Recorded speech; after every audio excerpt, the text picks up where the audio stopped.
जय श्री राम। जय गुरुदेव। रोज की तरह प्रार्थना करते हैं और सत्र को आरंभ करते हैं। प्रार्थना के लिए आंखें बंद कर ले, हाथ जोड़ ले, एक लंबी गहरी श्वास ले। गुरुर्ब्रह्मा गुरुर्विष्णु गुरुर्देवो महेश्वरः। गुरु साक्षात् परम ब्रह्म तस्मै श्री गुरवे नमः। तस्मै श्री श्री गुरवे नमः।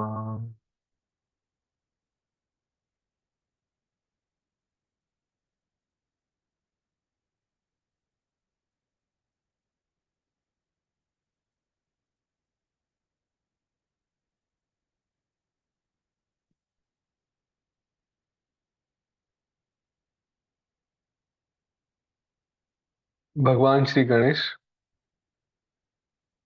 और गुरुदेव से यह हमारी यात्रा सुखकर हो, इसके लिए प्रार्थना करते हैं और धीरे धीरे अपनी आंखें खोलते हैं। जय गुरुदेव।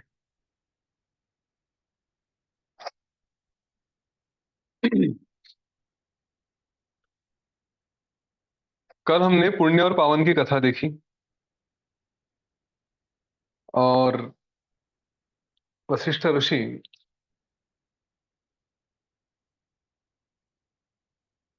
उन्होंने इस कथा के माध्यम से जैसे मृत्यु के बारे में उपदेश किया।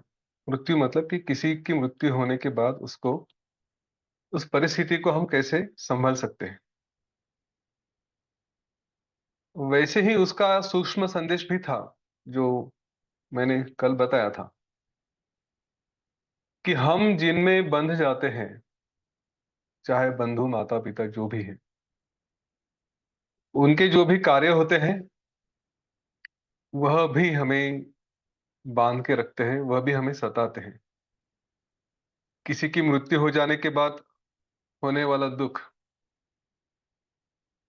और जो हमारे साथ है उनके कारण होने वाला दुख। कल मैंने उदाहरण दिए, बच्चे पढ़ाई नहीं करते, माता पिता सुनते नहीं, पति सुनता नहीं, पत्नी चाय नहीं देती, वगैरह वगैरह।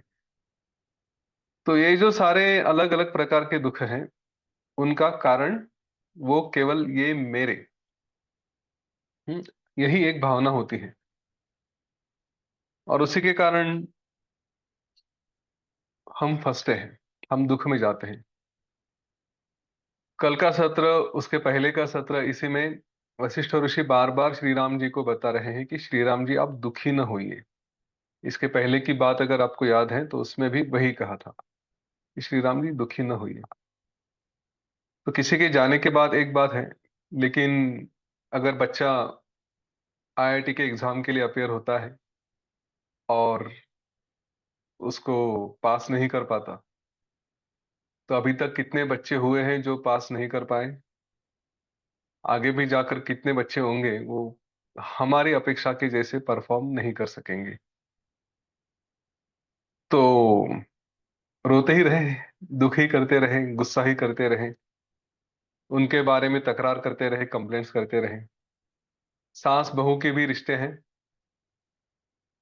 सास के कारण या बहू के कारण कुछ दुख होता है तो उसके यहाँ वहाँ कंप्लेंट करते रहेंगे, उसके कारण दुख में रहेंगे। तो ऐसे कई सारे हो चुके हैं, आगे भी होने वाले हैं। किसके किसके बारे में हम रोते रहे, किसके किसके बारे में तकरार करते रहे, इस विषय को समझ लें। केवल मृत्यु ही बात नहीं थी। हाँ, ये जो संबंध है वो मुख्य विषय था। तो थोड़ा सजग हो जाइए। जैसे दुख के बारे में कहा, वैसे ही उसका जो विरुद्ध बाजू होती है सुख की, तो सुख के बारे में भी वशिष्ठ ऋषि ने कुछ उपदेश किया श्री राम जी से। उन्होंने कहा कि मैं तुम्हें बलि की कहानी सुनाता हूं।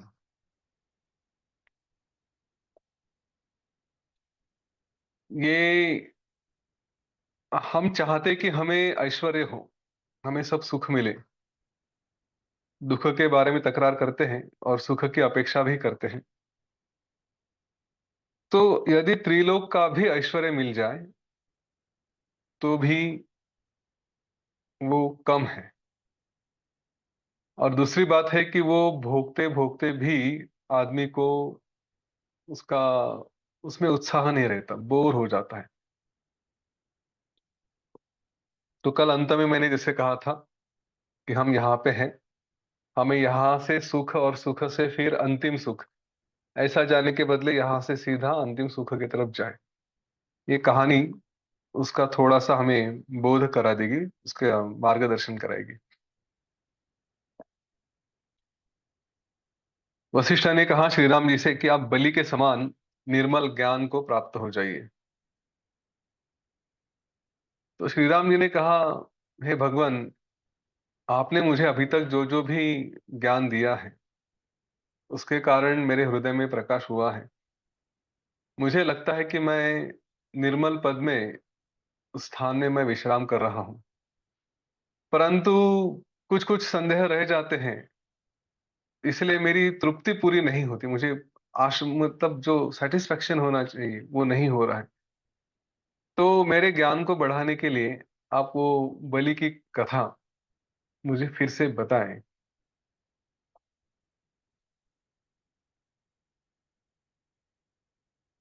इस पर वशिष्ठ ऋषि ने कहा, श्री राम जी, इस ब्रह्मांड में कहीं तो भूमि के नीचे पाताल नाम से एक प्रसिद्ध लोक है।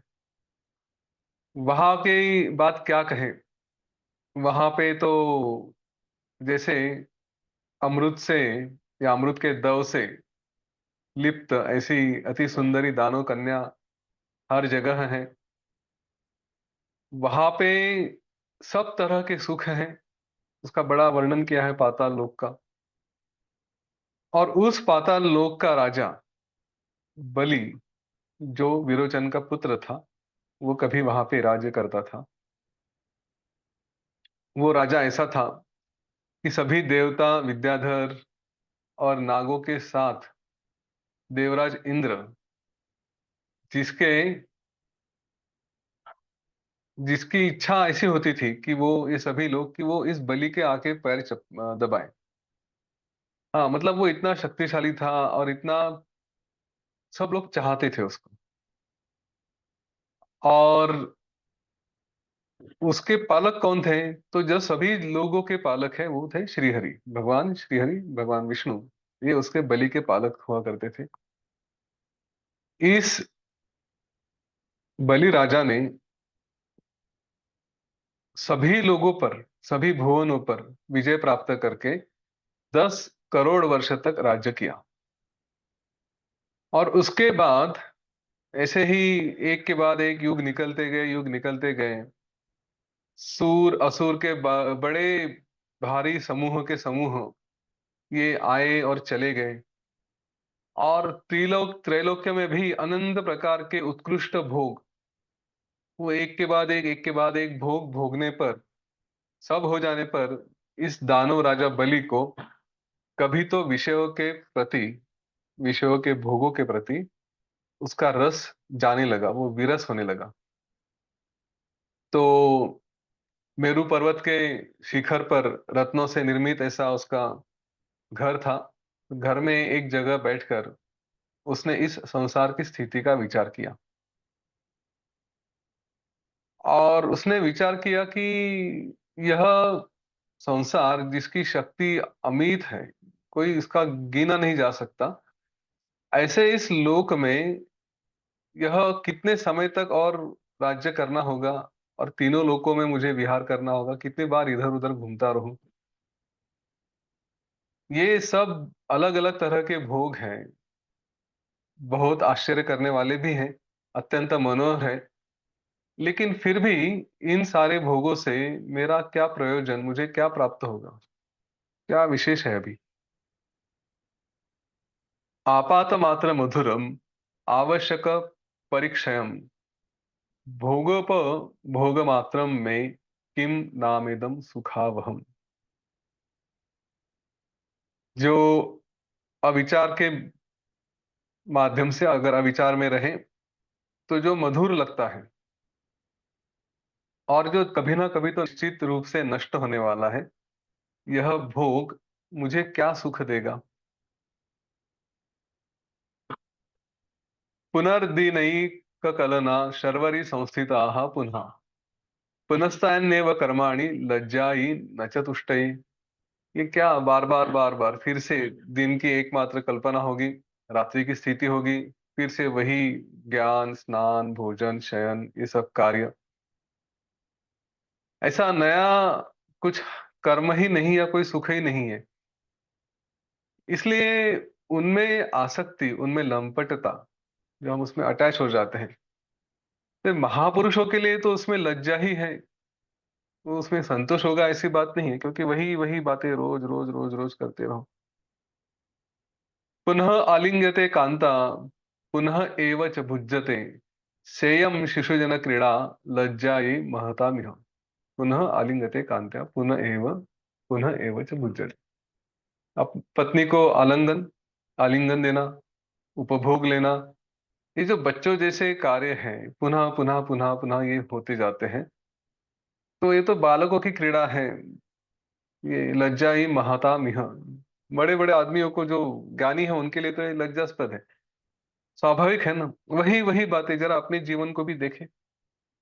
रोज उठ के वही करते हैं, कुछ नया कर रहे हैं क्या बताओ। तो उसमें ऐसा क्या है आश्चर्य, हम भी बोर हो जाते हैं।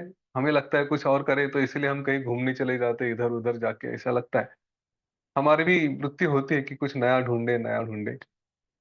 लेकिन गौर से देखा जाए तो जो भी हम करते हैं वो हर बात बस थोड़ा सा इधर उधर का चेंज होता है, वास्तविक में कुछ नहीं होता। कहीं जगह बदल जाती है, कहीं व्यक्ति बदल जाते हैं, बाकी कुछ नहीं, स्वरूप तो वही है। भोग भोग और भोग। तो ये तो जो ज्ञानी है उनके लिए तो लज्जा की बात है कि वही वही बातें करते रहो भोग के लिए। तमेव भुक्त विरसम व्यापारोघम पुनः पुनः, दिवसे दिवसे कुर्वन् प्राज्ञः कस्मान्न लज्जते। हाँ, एक बार भोग करने से जो विरस हो जाता है, वही जो व्यापार है, भुक्त विरसम व्यापारोघम पुनः पुनः, उनको फिर से रोज रोज रोज रोज करके ज्ञानी पुरुष को फिर से लज्जा नहीं आती। पुनर्दिनम पुनः रात्रि, पुनः कार्य परंपरा, पुनः पुनरहम मन्ये प्राज्ञस्येयं विडंबना। फिर दिन, फिर रात्रि, फिर कार्य परंपराएं। जो ज्ञानी है उसके लिए तो ये बार बार किए जाने विडंबना जैसे ही है, उसके उपहास की है, ऐसा मैं समझता हूँ। ऊर्मिताम पुनरासाद्य पुनरेति निरुर्मिताम, यथा जलम तथैवायम ताम तामिति क्रियाम जनः। बलि राजा कह रहे हैं कि जैसे पानी को फिर से तरंगता आती है और वो शांत हो जाता है, वैसे ही मैं या सभी लोग वही वही क्रियाएं करते हैं, यानी व्यर्थ ही अपना समय बिताते हैं और फिर से रह जाते हैं, तो वही बातें फिर से करते हैं। कृतया अपि अनया नित्यं क्रियया कृत कार्यया, को अर्थ स्यात्तादृशो ये न पुनः कर्म न विद्यते। नित्य कही गई, करी गई ये जो क्रियाएं हैं, इनसे क्या मिलता है। अच्छा, ऐसा भी नहीं है कि ये ना पुनः कर्म न विद्यते, कि एक बार ये हो गया तो बस हो गया, उसके बाद फिर हमें और कुछ करने की इच्छा नहीं रहती, ऐसा भी नहीं है। तो आज एक किया, कल फिर से वही करेंगे, परसों फिर से वही करेंगे। कियंतम अथवा कालम इदम आडंबरम महत्, यह अस्माभिर भी अनुष्ठेयम किम तावत समवाप्यते। वैसे अगर देखा जाए तो इस तरह की बातें तो बस शिशु क्रीड़ा कही जाती है, बच्चों की क्रीड़ा कही जाती है, जिन्हें, जिन लोग को दुख में या दुखों की परंपरा में एक बार नहीं, अनेक बार दुखों में जाना है, उनके लिए ही, उनके द्वारा ही ऐसी बातें की जाती हैं।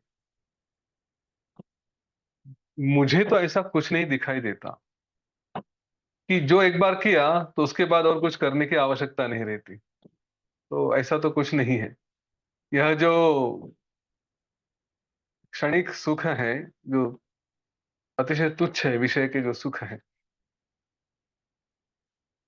मैं विचार करता हूँ कि ये छोड़ के ऐसा कौन-सा सुख है जो उत्तम है, जो एक बार मिल गया तो बस मिल गया। ऐसा विचार करता हूँ, यह सोचकर बलि राजा तुरंत ध्यान में चले गए। और फिर ऐसे ध्यान में जाने के बाद उन्हें अचानक से याद आया कि उनके पिताजी विरोचन ने उन्हें कभी उपदेश किया था। तो उनके उन्होंने कह दिया कि अरे मैं मन में विचार करने लगा और अभी मुझे स्मरण हो गया।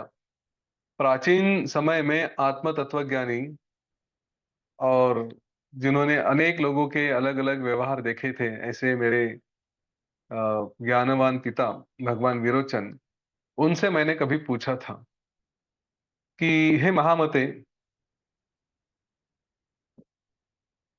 जो इस संसार की अवधि वह क्या है? जहाँ पर सब दुख और सुखों के संबंध, सभी भ्रम ये शांत हो जाते हैं। कितना बड़ा संसार है, कितना समय है और ऐसा क्या है कि जिसके बाद सब कुछ शांत हो जाएगा? ऐसा कौन-सा स्थान है कि जहाँ पे मन के सारे मोह शांत हो जाते हैं, सारी इच्छाएँ यह चली जाती हैं और मुझे ऐसा बताइए कि जो पुनरावृत्ति रहित मतलब कि जहाँ पे फिर से नहीं होगा, ऐसा अनंत काल का विश्राम मुझे कहाँ पर मिल सकता है?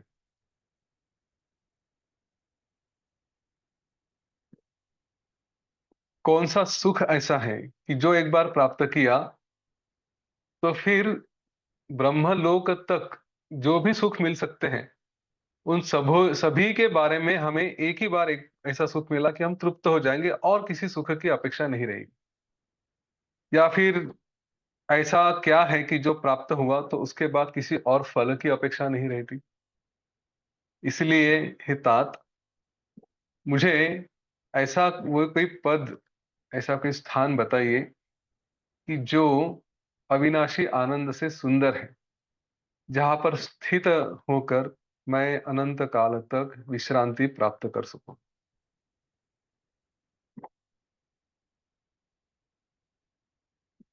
श्री राम जी के वैराग्य में करीब-करीब यही प्रश्न थे।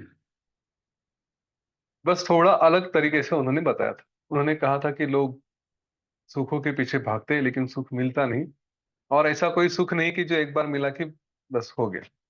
एग्ज़ैक्टली वही बात बलि राजा कह रहे हैं। तो उन्हें स्मरण हुआ कि उनके पिताजी ने एक कल्प वृक्ष के नीचे बैठकर, कल्प वृक्ष भी क्या था जो स्वर्ग से उन्होंने जबरदस्ती लेकर आए थे, अपने आंगन में लगाए थे, उसके नीचे बैठे हुए विरोचन ने ये प्रश्न जो सुने बलि से तो उसके कुछ उत्तर दिए थे। जो उन्होंने कहा था उसका स्मरण बलि राजा को हो गया। विरोचन ने कहा, हे पुत्र, अत्यंत विस्तृत, विशाल, मध्य भाग वाला मोक्ष नाम का देश है, जिसमें अनेकों हजार त्रैलोक्य समा सकते हैं और उसका वर्णन इन संस्कृत श्लोकों से किया है। यात्र न अम्भोदयो नापि सागरा ना सागरा वा न चांद्रयः न वनानि न तीर्थानि न नद्यो न सरांसि च। मतलब जहाँ पे समुंदर नहीं है, चंद्र नहीं है, जल नहीं है, जंगल नहीं है, तीर्थ क्षेत्र नहीं है, नदी नहीं है, कुछ नहीं है। ना मही नापि च आकाशम न द्यौर्न पवनादयः न चंद्रार्को न लोकेशा न देवा न च दानवः, कि जहाँ पे पृथ्वी नहीं, आकाश नहीं, देव नहीं, चंद्र नहीं, भगवान भी नहीं, मतलब देवता भी नहीं, दानव भी नहीं। न भूतयक्ष रक्षांसि न गुल्मा न वनश्रियः न काष्ठ तृण भूतानि स्थावराणि चराणि च। मतलब यहाँ पे ना जैसे कोई प्राणी है, भूत है, यक्ष है, ऐसा कुछ भी नहीं है। नहीं वहां पे कोई लकड़ी, काठी, तृण ऐसा कुछ है। कोई स्थावर भी नहीं है और कोई चर भी नहीं है। मतलब जैसे पत्थर वगैरह होता है ऐसे, या हिलने वाले प्राणी वगैरह ऐसा कुछ भी नहीं है। ना आपो न ज्वलनो न आशा नूर्ध्वम नाधो न विष्टपम ना आलोको ना तापो ना हम ना हरीन्द्र हरादयः। जहाँ पे इंद्र नहीं, हरि नहीं, मतलब विष्णु शंकर, हाँ, जहाँ पे कोई अलग तरह के तपोलोक नहीं या कोई और लोक नहीं, आप लोक नहीं, पानी नहीं, अग्नि नहीं, वायु नहीं, ऊपर की दिशा, नीचे की दिशा और कुछ ऐसा भी कोई दिशा भी नहीं। एक एवा अस्ति सुमहात् तत्र राजा महाद्युतिः सर्वकृत सर्वगः सर्वः स च तूष्णीम व्यवस्थितः। वहां पे केवल एक ही राजा है और उसने ही सब व्यवस्था बना के रखी है। तेन संकल्पितो मंत्री सर्व सन्मंत्रणोन्मुखः अघटम घटयत्याशु घटम विघट विघटयत्यम। मतलब कि उसने तेन संकल्पितो मंत्री, एक ऐसा मंत्री उसने अपना अपॉइंट करके रखा है कि जो सारी असंभव बातें वो तुरंत कर देता है। मंत्री की क्वालिफिकेशन, मंत्री की एबिलिटी क्या है, तो उसका पूरा वर्णन यहाँ पे किया गया है बाद में, कि सब कुछ वो निर्माण कर सकता है और उसके सामने कुछ नहीं है। वो स्वयं जड़ होता हुआ भी राजा के लिए सब कुछ सदा करता है। वो खुद तो कुछ भोगता नहीं है और कुछ भी जान नहीं सकता, उसको खुद को कुछ भी अनुभव नहीं आता। वह राजा के सारे कार्यों का एकमात्र करता है। और राजा अगर देखा जाए तो केवल वो बस अपने स्वभाव में स्वस्थ होकर ही शांत रहता है, जो कुछ करता है वो मंत्री ही करता है। बलि ने कहा, हे महामते, इस तरह से आधी व्याधि से रहित वह देश कौन है, कहाँ है, और उसे कैसे प्राप्त किया जा सकता है, वो किसको मिला है। और ये जो मंत्री है और वो महाबली राजा, ये कौन है जिसे हम लोग भी, जैसे विरोचन या बलि, जिन्होंने हमने इतने आसानी से तीनों लोगों को छिन्न भिन्न कर डाला, तो वो ऐसा कौन सा मंत्री या राजा है कि जिसको हम जीत नहीं सके। विरोचन ने कहा, हे पुत्र, यदि देवता और असुर मिलकर लाख गुने भी हो, जो है उसके भी लाख गुने हो जाए, तो भी उस बलवान मंत्री के ऊपर वो तनिक भी आक्रमण नहीं कर सकते, वो मंत्री का कुछ नहीं बिगाड़ सकते। ना असौ सहस्र नयनो न यमो न धनेश्वरः ना अमरो ना असुरो वापि यदि पुत्रक जीयते। हे पुत्र, वह मंत्री न तो इंद्र है, न कुबेर है, न कोई देवता है, न असुर है कि जिसे तुम जाकर जीत सको। अगर मन में प्रश्न आता है, क्या मेरे पास ऐसे शस्त्र नहीं है या ऐसे योद्धा नहीं है जो मैं उस पर विजय प्राप्त नहीं कर सकता, तो विरोचन ने उसके आगे बताया कि जैसे पत्थर पे कमल से आघात किया, कमल का फूल है, उसने अगर पत्थर पे मार दिया तो पत्थर को कुछ नहीं होता, वैसे ही इस मंत्री पर, राजा पर तलवार, मुसल, भाले, वज्र, चक्र, गदा आदि कोई भी आयुध आप मारो, उसका कोई परिणाम नहीं होगा। तुम उस पर क्या विजय प्राप्त करोगे, बल्कि तुम्हारे जैसे बहुत से लोगों पर उसी ने विजय प्राप्त की है। ऐसा कहा है उन्होंने कि गम्योऽसौ ना शस्त्र शस्त्राणाम, ना अस्त्र शस्त्राणाम, न भटोद्भव कर्मणाम, तेन देवसुराः सर्वे सर्वे दैव वशीकृतः। उसी ने सभी को वशीकृत कर लिया, उसके ऊपर किसी का कुछ चला नहीं। हमारे जो पूर्वज थे, हिरण्याक्ष हिरण्याक्ष वगैरह, उनको भी अपने वश में लेकर उसने विष्णु द्वारा मरवाया है। मतलब खुद नहीं मारा, विष्णु के द्वारा इन हमारे पूर्वजों को भी उसने मारा है। अविष्णुअपि तेनेह हिरण्याक्षादयो असुरः पातिताः कल्पवातेन मेरुकल्पद्रुमा इव। वो खुद तो विष्णु नहीं है, लेकिन फिर भी हिरण्यक्ष जैसे को उसने विष्णु के द्वारा ही मारा है। कैसे मारा है, तो जैसे मेरुकल्पद्रुमा इव, बस बात से जैसे थोड़ा उड़ जाता है कुछ, इस तरह से। नारायणादयो देवा अपि सर्वावबोधिनः तेनाक्राम्य यथा काम वटेषु निवेशिताः। सबको उपदेश देने वाले नारायण ये जो भी हैं, उन्हें, उन जैसे देवताओं को भी उसने अलग अलग ऋषियों के द्वारा, भृगु के या बाकी लोगों के ऋषियों के द्वारा शाप देकर उनको भी पृथ्वी पर जन्म लेने के लिए उसने मजबूर किया है। ऐसा वो राजा है। हजारों देवता और युद्ध और असुर जो बार बार युद्ध होता है, वह कराने वाला भी यही है। इसी के बाएं हाथ का खेल है कि वो ऐसे मंत्री देवता और असुर के युद्ध करा दे। हे पुत्र, उसी प्रभु द्वारा वह मंत्री जीता जाता है जो सुजय होता है, अन्यथा वो तो पर्वत के समान अचल है। मंत्री को कौन जीत सकता है? जो उसका प्रभु है। बहुत से पुण्य अगर है तो उसके कारण थोड़ा उदय, विवेक का उदय हम में हो सकता है। उदय आने के बाद हम उसको, अगर किसी को, उस मंत्री को जीतने की यदि इच्छा हो तो आसानी से उसके ऊपर विजय प्राप्त हो सकती है। त्रैलोक्य बलिनाम मल्ल मुक्षाम स्थित जगत त्रयम जेतुम चेदस्ति ते शक्ति शक्ति ही तत्पराक्रम पराक्रमवानसी। पराक्रमवान किसको कहा जाएगा? कि अगर तीनों लोकों में जितने बलवान हैं उन्हें तुमने अपने बल से जीतने वाले, और तीनों लोकों में मर रहे जंतु के समान आ, जिनका श्वास निकल रहा है, ऐसे सबको, उन्हें जीतने की यदि तुम्हें शक्ति है तो तुम निश्चित पराक्रमशाली हो।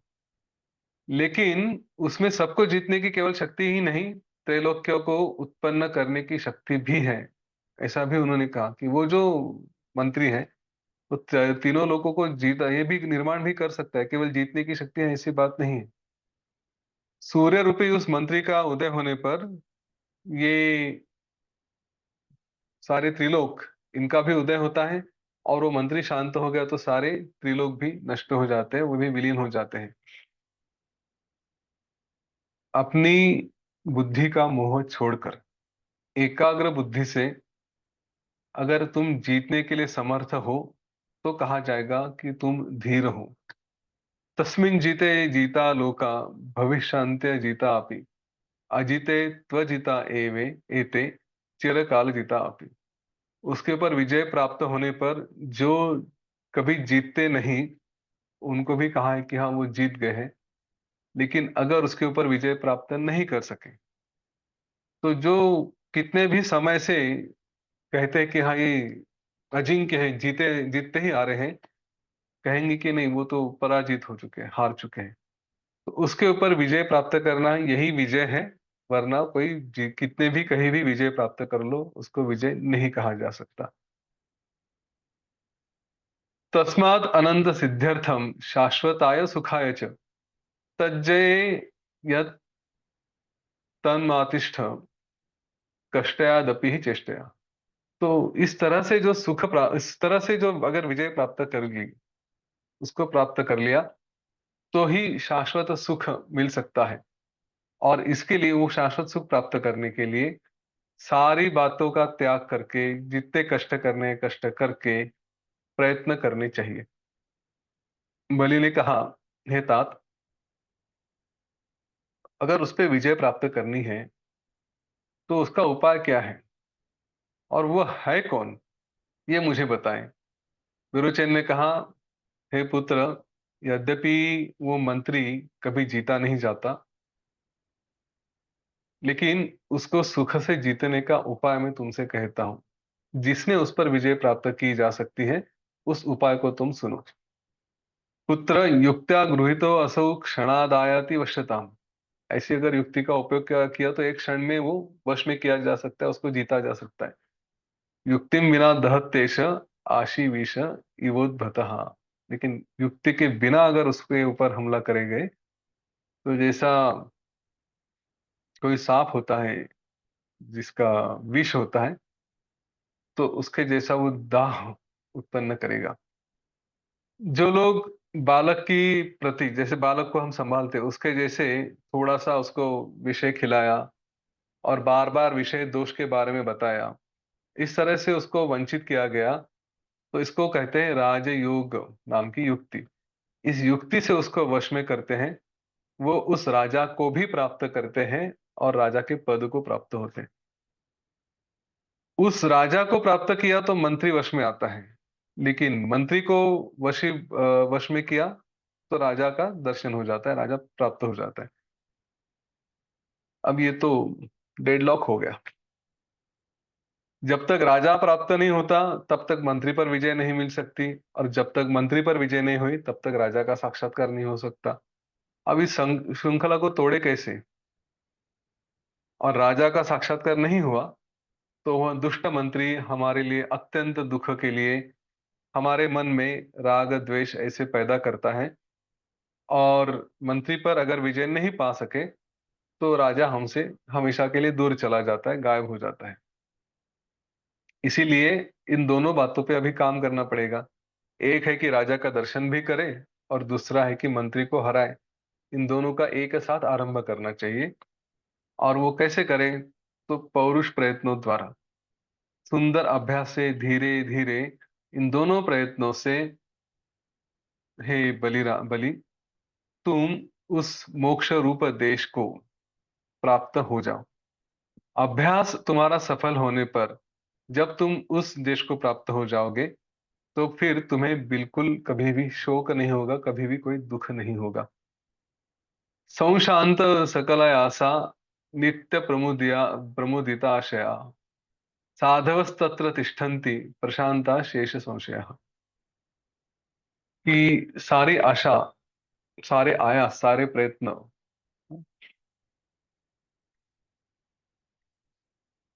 ये करके, और किसके लिए? इसको प्राप्त करने के लिए। बाकी सारे प्रयत्न जिनके शांत हो चुके हैं, सब छोड़ चुके हैं, जिनका आशय सदा के लिए प्रफुल्लित हो चुका है, और जिनके सारे संदेह शांत हो चुके हैं, ऐसे साधु जन उस शुभ देश में फिर निवास करते हैं।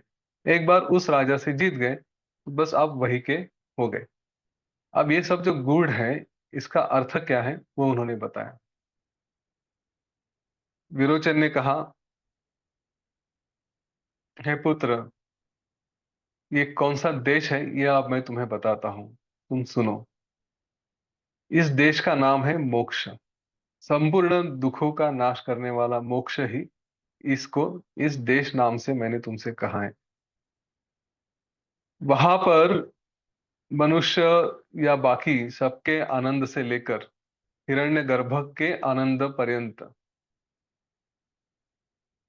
राजा है वो है केवल भगवान आत्मा। सभी जगह जिनका अस्तित्व है वही है वो आत्मा जो वहां के राजा है। और उन्होंने मंत्री किसको बनाया? तो सभी के समष्टिभूत मन को, मतलब यह कि सबका जो मन है उस मन को उन्होंने मंत्री बनाया। अब थोड़ा पीछे जाके विचार करेंगे तो ध्यान में आएगा कि यह मंत्री ही हमारे लिए, हमारे ऊपर राज करता है, ये मन ही हमारे ऊपर राज करता है। इस मन को जीत लिया तो हमें आत्मज्ञान प्राप्त हुआ। पर ज्ञान प्राप्त करने के लिए यदि मंत्री को जीतना है तो इतना आसान नहीं है। और ज्ञान प्राप्त होने के बाद फिर हम मंत्री को जीत सकते हैं, तो इसको कैसे तोड़ा जाए? हम इसमें जीते हैं, रोज रोज यही जीते हैं। एक तरफ हमारी इच्छा होती है, हमें कुछ वासनाएं होती हैं कि चलो ज्ञान प्राप्त करो, कुछ करो, और दूसरी तरफ हमारा मन हमें खींचते जाता है, हमें कहीं ना कहीं फंसाते रहता है। तो इन दोनों में से हम कैसे बाहर निकले, किसको संभाले? ज्ञान प्राप्त करने जाए तो योग वासिष्ठ का सेशन है, उसे सुनना है, लेकिन टीवी पे कोई सीरियल आ रही है, क्रिकेट की मैच चल रही है। ये बाय द वे हो चुका था। हिंदी के सेशंस जब हो रहे थे तब कोई फाइनल मैच या कुछ तो था। योग वशिष्ठ का सेशन में जो पहले कुछ काउंट हुआ करता था, उस दिन वो काउंट कम हो गया। तो ज्ञान में जाना है या क्रिकेट की मैच देखनी है या कुछ और करना है? तो यहाँ पे आकर्षण भी फंसाता है। जिसमें सच में बहुत ज्ञानी है वो बोलेगा क्रिकेट की मैच एक नहीं कई बार आ चुकी है, उससे कुछ फायदा होगा इसकी गारंटी नहीं, चलो योग वशिष्ठ ही कर लेते, ज्ञान अच्छा है। दूसरा मन कहता है रिकॉर्डिंग अवेलेबल है ना, आज मैच भी देख लेते हैं, कल ज्ञान सुन लेंगे, है ना। तो ये मन हमको अलग अलग विकल्प देके, राग द्वेष जैसे मंत्री के कहा ना कि वो हमें फंसाता है। तो ये मन हमसे तो पता नहीं क्या क्या करवा लेता है। इसीलिए थोड़ा इस बात का ध्यान रखें, ये मन हमें हमारे कार्यों से दूर लेकर जा सकता है। आत्मज्ञान प्राप्ति के लिए यही बाधा आती है। और इसे कैसे जीतना है उसका उपाय यहाँ पे बताया गया है। तस्मिन् जीते जितं सर्वम् आसादितं भवेत्, दुर्जयं तद विजानीयात् युक्तैव परिजीयते। उस मंत्री को जीतने के बाद सभी पदार्थ हमने जीत लिए जाते हैं और जो भी प्राप्त करना है वो सभी कुछ प्राप्त हो जाता है। वो तो मंत्री अत्यंत दुर्जय माना जाता है, लेकिन उसे युक्ति से ही जीता जाता है। तो क्या युक्ति है उसकी? विरोचन ने कहा, विषयान प्रति भोः पुत्र सर्वानेव हि सर्वथा अनस्था परमा ह्येषा सा युक्तिर्मनसो जय। हे पुत्र, सभी विषयों के प्रति यह जो अत्यंत अस्पृहा है, वह मन की विजय के लिए युक्ति है। सभी विषयों के लिए अस्पृहा। अस्पृहा मतलब क्या? कि उसमें कुछ रस नहीं है। ये हमने बार बार देखा है, और योग वासिष्ठ है ही इसीलिए कि रिवीजन करते रहे। विषय हमें फंसाते हैं, और इन विषयों में अगर हमने हमारी आस्था नहीं रखी, उसके प्रति हमारी अटैचमेंट नहीं रखी, ये विषय मतलब बस केवल दुख का कारण है, यही समझ लिया, तो भी अपने आप हम उससे दूर जाते हैं। मैंने कभी कहा था, वैसे तो किसी का तिरस्कार नहीं करना चाहिए, लेकिन अगर हमसे नहीं बन रहा है तो विषयों का तिरस्कार करने में भी कुछ बुराई नहीं है। चाहे वो गुलाब जाम है, चाहे वो चाय है, चाहे वो स्त्री है, चाहे वो पैसा है, चाहे कहीं का सुख है, जो भी है, बस उसके प्रति तिरस्कार निर्माण करें। ये मेरे लिए नहीं है। इसका अर्थ ये नहीं कि पत्नी, बच्चे, माता पिता इनके बारे में भी तिरस्कार करें, क्योंकि वो भी विषय ही है ना। तो वहां पे थोड़ा सावध रहे। उसमें फिर विषय जो मन में आते हैं उसके बारे में, कि इसके बारे में अटैचमेंट रख के वो मेरे लिए अच्छा नहीं है। व्यक्ति अच्छी है, कर्तव्य है, लेकिन वो अटैचमेंट अच्छी नहीं है, उसके लिए फिर हम तिरस्कार कर सकते हैं। अपने आप को बताएं। देखिए, प्रवास होते रहता है, हम जाते हैं इसमें से, कुछ कुछ घटनाएं घटती है जिनके बारे में हम फिर विचार करते हैं, फिर उस व्यक्ति के बारे में मन में क्रोध आता है, या कुछ उथल पुथल होती है, और उसके बाद फिर हमें ही तकलीफ होती है। तो उस व्यक्ति के बारे में गलत सलत सोचने के बदले, ये जो सोच है इसके बारे में सोचें। इस तरह की सोच मेरे लिए अच्छी नहीं है। इस सोच का तिरस्कार किया जाना चाहिए। तो सोच का तिरस्कार कैसे करते हैं या उसको कैसे बचाते हैं? तो सादी श्वास के ऊपर ध्यान दे, बस अपने आप हम अपने आप में चले आते हैं, उसपे थोड़ा दूर हो जाते हैं विषयों से, विचारों से।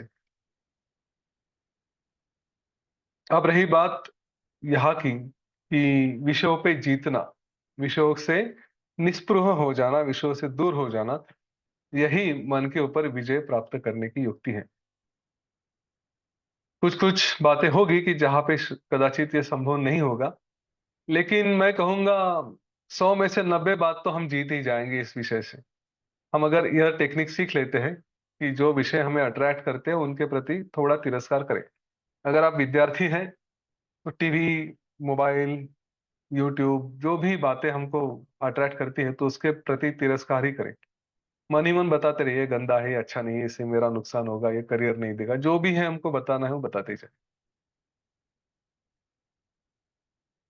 इसीलिए जिसको यह मंत्री जीतना है, उसने बार बार अभ्यास से भोगों में विरक्ति एकदम से बढ़ानी चाहिए। ये भोग, ये अट्रैक्शंस, इसमें मुझे रस नहीं है, उसी से वो बार बार अपने आप को बढ़ाए उस दिशा में। अच्छा, अकस्मात अगर विचार करें तो विषयों का त्याग नहीं किया जा सकता।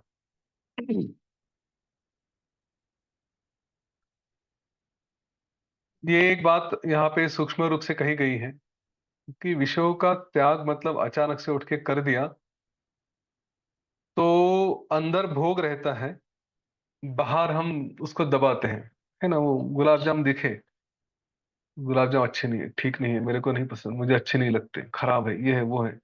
लेकिन मुंह में पानी आ रहा है, खाने की इच्छा तो हो रही है। ऐसे करके वो गुलाब जामुन का त्याग नहीं हो सकता। तो क्या करें फिर? इसमें थोड़ा सा विषय का रस दे, लेकिन साथ साथ उसमें वैराग्य भी लेकर आए कि चलो आधा गुलाब जाम चख लो, जाओ खाओ। लेकिन इस बात का ध्यान रहे, तो गुलाब जाम वो कौन से घी में बनाया गया है तुम्हें पता नहीं, वो वनस्पति घी है या देसी घी है, इसकी कोई गारंटी नहीं है। हाँ, उसके बाद चीनी कितनी है उसमें, तुम्हारी शुगर बढ़ सकती है, डायबिटीज हो सकता है, हीट बढ़ सकती है, जो भी है, ये बातें भी बताए। तो ठीक है, तुम्हें चखना है चख लो थोड़ा सा। इस तरह से हम करते हैं। बच्चों को नहीं, बच्चा अगर कुछ हट करता है, कुछ मांगना चाहता है, तो हम क्या करते हैं, उसको देते हैं। लेकिन भाई थोड़ा इसका ध्यान भी रख ले। जैसे किसी बच्चे ने कहा कि मुझे चॉकलेट खाना ही है, तो ठीक है चॉकलेट भी खाना, लेकिन दांत खराब होते हैं, तो थोड़ा सा खा लो, ब्रश कर लो, फिर शाम को कभी थोड़ा सा खा लेना, तब फिर से ब्रश कर लेना। तो इस तरह से अवेयरनेस भी बढ़ाते जाए। और इस तरह से ये भी बताए कि जैसे इसमें अच्छा नहीं होता, चीनी होती है, पता नहीं कब के, 6 महीने पहले, 8 महीने पहले, साल भर पहले बनाए होते हैं, फ्रेश नहीं है। तो उसका निंदा करते भी जाए, लेकिन साथ साथ वो थोड़ी वासना भी पूरी करते जाए। तो इस तरह से थोड़ा थोड़ा सेवन किया, थोड़ी थोड़ी उसमें विरक्ति आ गई। तो ऐसा करते करते ये सारी बातें धीरे धीरे धीरे धीरे हम उसको त्याग सकते हैं। पुरुषार्थ द्रुते पुत्र नेह संप्राप्यते शुभम, क्रियाफलम परिप्राप्तम हर्षामर्ष विवर्जितम। हे पुत्र, पुरुषार्थ के सिवा यहाँ पर कुछ भी नहीं हो सकता। इसलिए पौरुष अत्यंत प्रयत्नों का मार्ग लेकर भोगों के प्रति हम मन में वैराग्य लेकर आए, भोगों से हम घृणा करें, दूर रहें। वैराग्य करना और घृणा ये दो विरुद्ध बातें हैं, अलग है। लेकिन मैं जानबूझ के घृणा बता रहा हूँ, क्योंकि खाली वैराग्य ये थोड़ा बैलेंस है। एक तरफ अट्रैक्शन है, दूसरी तरफ घृणा है, बीच में वैराग्य है। तो बीच में रहना मुश्किल है, या तो इस तरफ रहो या तो इस तरफ रहो। तो हो सके तो घृणा ही करें। जब तक संसार का विनाश करने वाली भोगों में हमारी विरक्ति नहीं होती, उसमें से हम जब तक दूर नहीं होते, तब तक यह विजय प्राप्त करना कठिन है। जब तक हम मोह में पड़ते रहते हैं, जब तक इन विषयों में हमें इंटरेस्ट है, तब तक यह संसार चलता ही रहेगा। अभ्यास के बिना इस भोग से दूर होना कठिन है। इसीलिए अति उत्तम विचार से इस परमात्मा का, परब्रह्म का दर्शन करें, और साथ ही साथ भोगों के प्रति जो हमारा प्रेम है, उसमें जो अटैचमेंट है, उसको हटावे। ट्रिक मिल गई। ये एकदम से कल से सब बंद ऐसा नहीं हो सकता, क्योंकि वासनाएं रहती हैं। गुरु चरित्र में भगवान दत्तात्रेय की एक कथा है, कृपा श्री वल्लभ की समय की थी। उनके यहाँ एक, वो जब भी स्नान के लिए जाते थे, तब वहां पे एक धोबी दर्शन के लिए आता था। और वो बस उनके जाते समय दूर से अपना नमस्कार करता था, और कुछ नहीं। तो एक दिन उन्होंने पूछा कि क्या चल रहा है। उस समय वो जो धोबी था, उसने कहीं किसी राजा की ऐसी सवारी और उसकी कई सारी रानियां और ये सब कुछ वो देख रहा था। उसके मन में कुतूहल था, कितना अच्छा है, क्या है, उसके भोग कितने अच्छे हैं। तो यह देख के श्रीपाद श्री वल्लभ ने उससे पूछा कि क्या है। तो बोल रहा कुछ नहीं, मुझे आपके दर्शन हो गए बस। तो उन्होंने कहा कि ठीक है तुम, उसने कहा, धोबी ने, कि अभी बस मुझे मुक्ति हो मिल जानी चाहिए, आपके दर्शन हो गए, मेरा जीवन तृप्त हो गया। उस समय दत्तात्रेय भगवान ने कहा कि तुम्हारा ये जो मोह है, जो अभी तुम्हारे मन में वो वासना आई है, वो वासना पूरी कर लो। तो अगले जन्म में तुम म्लेच्छ राजा बनोगे, तो जैसे मुसलमान होते हैं उस तरह के म्लेच्छ। और सब तरह के भोग तुम भोगोगे।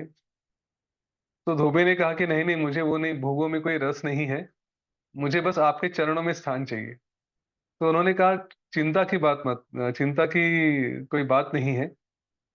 तुम्हें वो भोग भोगने के बाद उस अगले जन्म में मेरा फिर से दर्शन होगा, और फिर उसके बाद तुम्हें मुक्ति मिल जाएगी। उन्होंने ये भी कहा कि अगर मन में वासनाएं वैसी ही रही तो मुक्ति में बाधा होती है। तो इसलिए वासनाओं को अचानक से मारना वगैरह ऐसा फोर्सफुली कुछ नहीं करना चाहिए।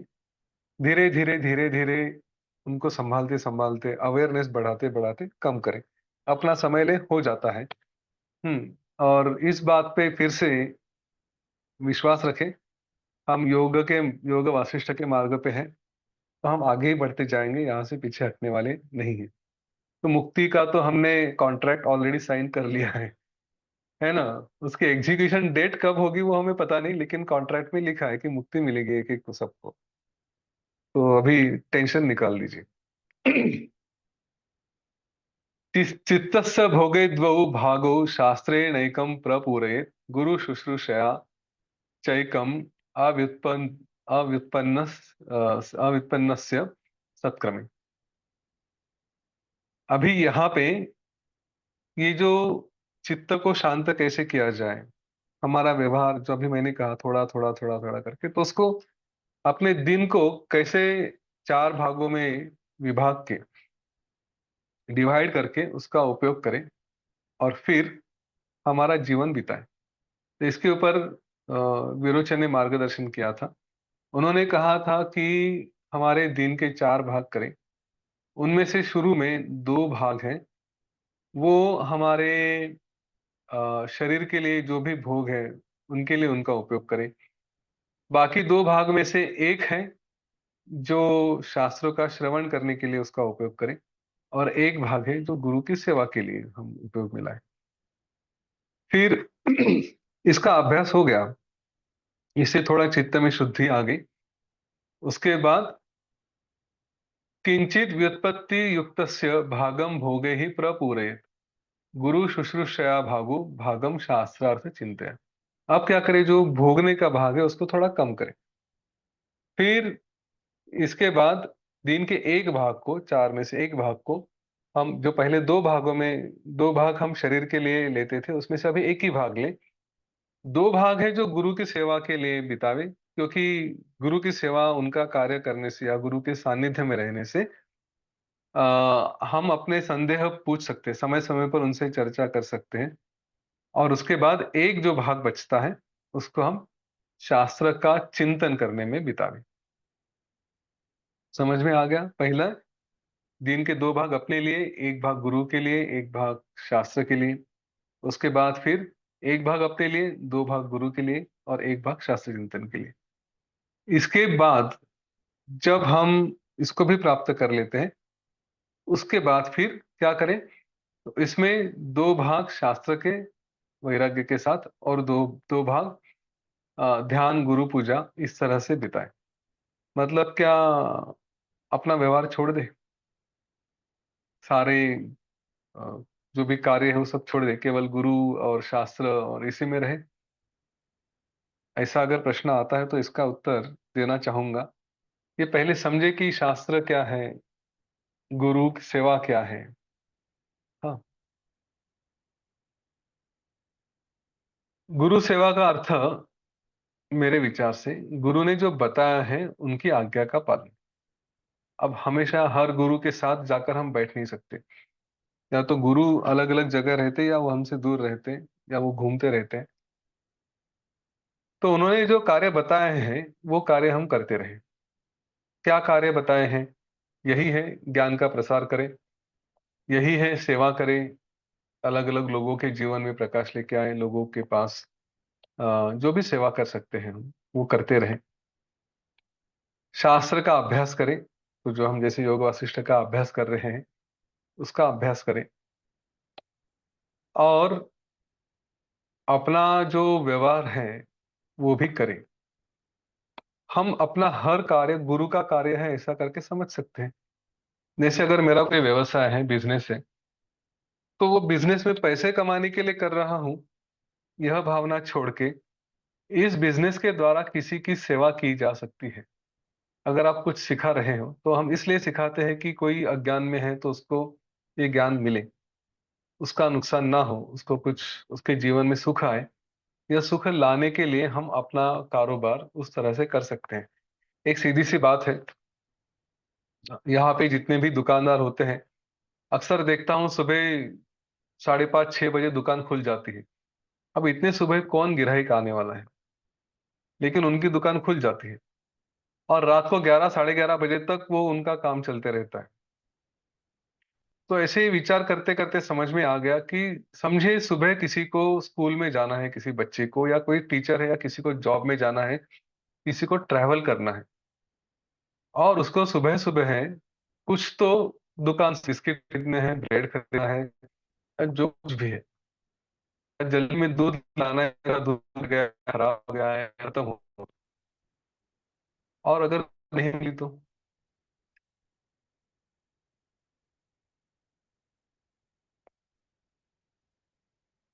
यूट्यूब पे शायद आवाज चली गई, पता नहीं। ठीक है, तो ऐसी स्थिति में पर आवाज आ रही है ठीक से? तो ऐसी स्थिति में यदि दुकान रही तो उस आदमी की सेवा हो जाएगी। तो दुकानदार की भावना ये थी कि किसी को इमरजेंसी में जरूरत पड़े, इसलिए वो अपना करता है, वो उनको उनका लिए काम करता है। दुकान इसीलिए होती है कि इनका किसी का अगर मुसीबत रहे तो उसको काम में आ जाए। तो बिजनेस भी है वो सेवा की दृष्टि से अगर हो तो फिर उसमें बुराई कुछ नहीं है, वो भी गुरु का ही कार्य कर रहे हैं। इस दृष्टि से विचार करके हम सेवा करते रहे। मैंने शुरू में ही कहा था कि व्यवहार तो चलने वाला है, दुनिया चलने वाली ही है। लोग पैसा कमाएंगे, लोग बड़े बड़े काम भी करेंगे। आज हम देखते हैं दुनिया में गूगल, फेसबुक वगैरह जैसे अमीर ऑर्गेनाइजेशंस हैं, और भी कुछ हैं जो इस दुनिया से पैसा इकट्ठा करते हैं। कुछ लोग उसका अच्छा काम करते हैं, अच्छे काम के लिए उपयोग करते हैं, और कुछ लोग हैं जो बुरे काम के लिए उपयोग करते हैं। ये भी हमने देखा है। मैं यहाँ पे किसी का नाम या उनके संस्था का नाम नहीं ले सकता, लेकिन हम जानते हैं कि ऐसे भी लोग हैं जो बहुत अमीर हैं लेकिन काम गलत करते हैं। तो वो अमीर इसलिए हैं क्योंकि हमारे जैसे सज्जन, हम पैसे के लिए हमारी एक तरह से उसको कहेंगे डिस्पैशन है, हमारा वैराग्य पैसा की तरफ है। हमने इस लक्ष्मी को गलत तरीके से समझ लिया। मैं कहूंगा पैसा कमाएं, अच्छे से कमाएं, बहुत कमाएं, शास्त्र के मार्ग पर चल के ही कमाएं, लेकिन उसका उपयोग क्या करें, तो इसका उत्तर बाद में यहाँ पे दिया गया है। अंत में इसके ऊपर जो बात हुई थी वहां पे मैं आता हूं। शनैः शनैः लालनीयम युक्ति भी पावनोक्ति भी शास्त्रार्थ परिणामेन पालये चित्त बालकम। हाँ, इस जैसे बच्चे को हम थोड़ा थोड़ा खिलाते हैं और उसके बारे में हम उसको लालन करते हैं, इसी तरह से अपने चित्त का भी लालन करना चाहिए। उसमें श्रुति स्मृति गुरु के वचनों से धीरे धीरे उसको समझाना चाहिए। उसमें छोटा छोटा जो है ना स्वाद देना वो करें, लेकिन उसके साथ इसके दुख क्या है वो भी बताएं। इस तरह से जो चित्त है वो एकदम शांत हो जाता है। दैव का अनादर, ये नहीं कि मेरा भाग्य में मिलेगा तो मिलेगा वरना नहीं मिलेगा, तो उस दैव का अनादर करके प्रयत्नों से इस तरह से जैसे दांतों से पीस कर भी, हाँ, भोगों में विरक्ति प्राप्त करें। देश और आचार से जैसे चलता है वैसे ही बंधु बांधव इनको जो सम्मत है, उनको जो पसंद है, ऐसे मार्ग से प्रयत्नों से धन कमाएं। ठीक है, धन से क्या करें? जो कुलीन है, गुणशाली है, ऐसे सज्जनों की आराधना कर, मतलब इस धन के द्वारा उनको प्रसन्न करके फिर उनके साथ रहे, और उसके साथ रहने के बाद फिर हमारी भोगों में इच्छा चली जाती है। धन की आवश्यकता किसको नहीं होती? अच्छे कार्यों के लिए धन की आवश्यकता होती है। अगर आप रुद्र पूजा करना चाहते हो तो उसके लिए धन लगेगा। अगर आप सत्यनारायण की पूजा भी करना चाहते हो तो उसके भी लिए थोड़ा पैसा तो लगता ही है, चाहे घी है, चाहे रवा है, या सूजी है, जो भी है, तो सबके लिए लगता है। अब इन पैसों से अगर हमने अच्छे कार्य किए तो सज्जनों के साथ हम रह सकते हैं, और उनके साथ रह के फिर हम हमारे जो भोग है उसमें हम दूर हो सकते हैं। यहाँ से अगर आपको आश्रम जाना है कहीं पे, तो ट्रेन से, गाड़ी से, कहीं से तो जाना पड़ेगा, पैसा तो लगता ही है। तो इसका ध्यान रहे, ऐसा नहीं है कि पैसा कमाना गलत है, मैं फिर से बता रहा हूँ।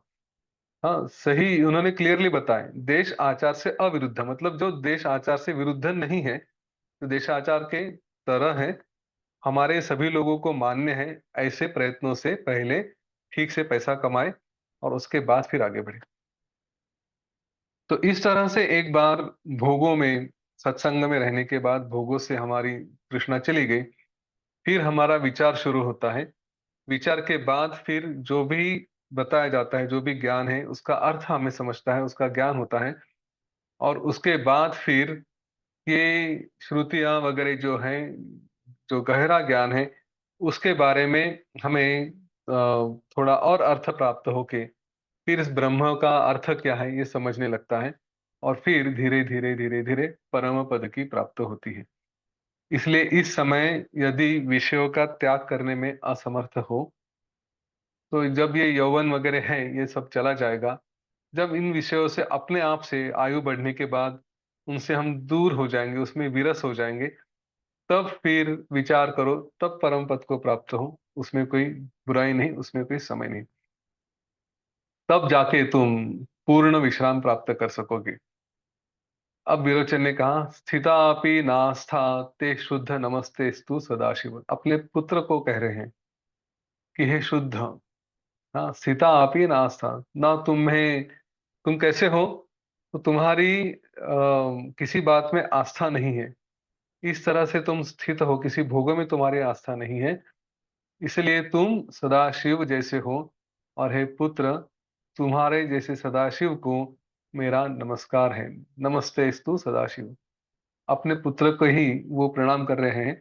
यहाँ पे वो अपना पुत्र है इसलिए प्रणाम नहीं कर रहे हैं क्योंकि वो तो अनुचित है, लेकिन वो ब्रह्म है, इस भावना से विरोचन ने अपने पुत्र को प्रणाम किया। इसका पूरा अगर सारांश फिर से बताना है, तो देश आचार से जैसे कहा गया उस मार्ग से पैसे कमाए, उस पैसे से अत्यंत तुच्छ भोग इनको छोड़ के, मतलब फालतू पैसे, फालतू बातों के लिए पैसे खर्चे ना करें, लेकिन जो ब्रह्म ज्ञानी है उनको नमस्कार, उनकी सेवा, अन्न, वस्त्र दान इत्यादि द्वारा अपनी ओर आकृष्ट करें। स्वाभाविक होता है, कोई बड़े गुरु के पास कहीं पे गए और वहां पे हमने अन्नदान किया, उसमें हमने पैसा दिया, तो स्वाभाविक है कि हम भी उनके साथ रह सकते हैं। उसके बाद इस तरह से सत्संगति से फिर विश्व के लिए अनादर निर्माण होगा। उसके बाद फिर साधन चतुष्टय, मतलब विवेक, वैराग्य, छठ संपत्ति और मुमुक्षुत्व, इसके द्वारा फिर अध्यात्म के बारे में विचार उत्पन्न होगा। उस विचार से फिर हम यह आत्मज्ञान प्राप्त कर सकेंगे। यहाँ पे विरोचन का उपदेश समाप्त होता है, उसके बाद फिर बलि ने फिर से विचार किया, वो क्या किया ये हम कल से देखेंगे। बड़ा ही सुंदर विचार है। सारांश में अगर मेरे द्वारा कुछ इसमें कहना है तो अपने आप को इतना ही समझा है। मैंने पहले ही बोला है, भोगों के पीछे भागने से अभी तक तो पुनर्जन्म ही होता है और कुछ नहीं हुआ। और दूसरी बात, जिनको भोग प्राप्त हुए हैं वो भी मुक्ति के लिए प्रयत्न करते हैं, तो क्यों भोगों के पीछे भागे, सीधा सीधा मुक्ति और ज्ञान का ही प्रयत्न करें। जैसे आएगा वैसे। चलो, यदि कुछ प्रश्न है तो देखते हैं। कल के ऊपर एक दो कमेंट्स आई थी। आ, ये प्रश्न, पता नहीं, कमेंट्स आई थी शायद। हम्म,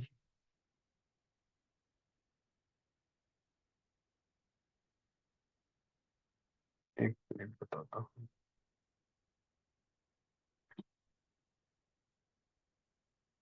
हाँ, किसी ने कहा था कि yesterday session was mind blowing.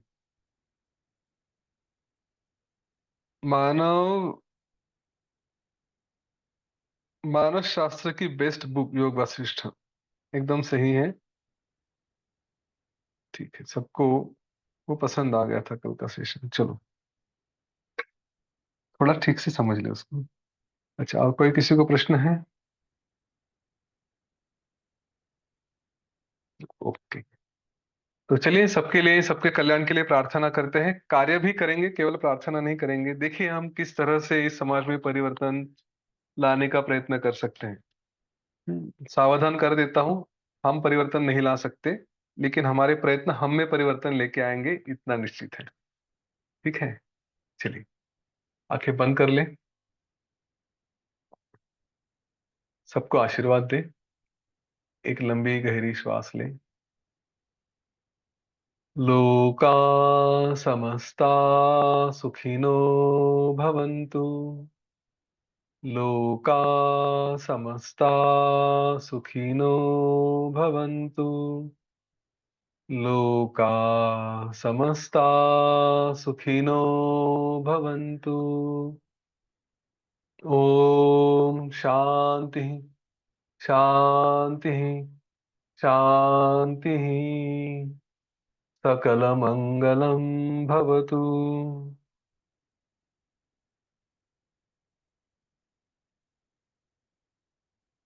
जय गुरुदेव।